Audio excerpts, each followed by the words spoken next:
جب اللہ سے دعا کرتی ہوں کہ وہ مل جائے تو اور دور ہو جاتا ہے۔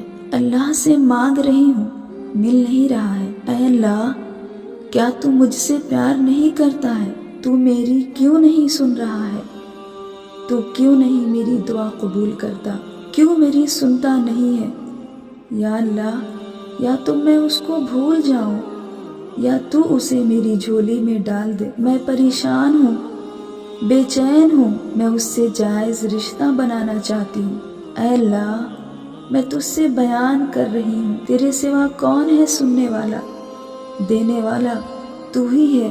تو کچھ تو کرامت کر دے، کچھ تو رحم کر میرے اوپر۔ اگر آپ بھی ایسے ہی اللہ سے گر گرا کر مانگتے ہیں مگر پھر بھی نہیں سنتا تو آپ اللہ سے بدگمان نہ ہو، وہ آپ کو وہی دیتا ہے جو آپ کے لیے بہتر ہو۔ جب آپ اپنی محبت کو جائز بنانے کے لیے اللہ سے مانگ مانگ کر تھک چکے ہو تو پھر اس کو اللہ کے حوالے کر دیں کہ اللہ چل تیری مرضی، تو جو بہتر سمجھ میرے حق میں کر دے۔ پھر جب بندہ اللہ پر چھوڑ دیتا ہے تو اللہ بھی وہی کرتا ہے جو بندے کی چاہت ہوتی ہے، مگر اپنے رب سے بدگمانی پیدا نہ کریں۔ ہو سکتا ہے جو ابھی آپ کو زیادہ محبوب ہو، جس سے آپ زیادہ پیار کرتے ہیں، کل کو آپ کے لیے بہتر ثابت نہ ہو۔ کبھی کبھی ہم جس کو اپنے لیے سب سے اچھا سمجھتے ہیں نا، وہی ہمارے لیے سب سے برا ثابت ہو جاتا ہے۔ تو محبت اس سے کریں جو آپ سے کرتا ہو،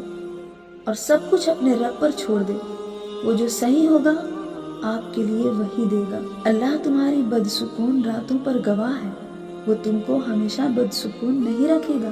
اگر تم اللہ پر بھروسہ رکھتے ہو تو اس کے انصاف پر بھی بھروسہ رکھو، وہ ناممکن کو ممکن کرنے والا ہے۔ تم بس نیک نیت سے مانگو، وہ تم کو ضرور دے گا، مگر تم اللہ پر بھروسہ رکھو۔